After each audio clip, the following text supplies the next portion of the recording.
Hello everyone, I'm Ashwin Kumar from VIT Chennai and I'm pursuing my Bachelor's of Technology in Computer Science and Engineering.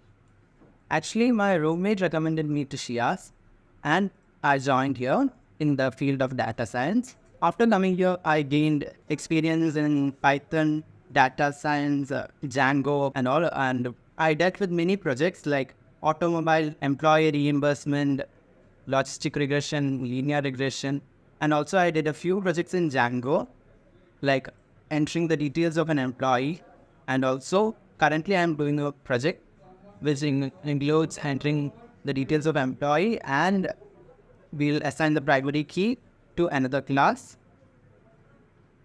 I also submitted minutes of the meeting which helped me gain exposure to company culture.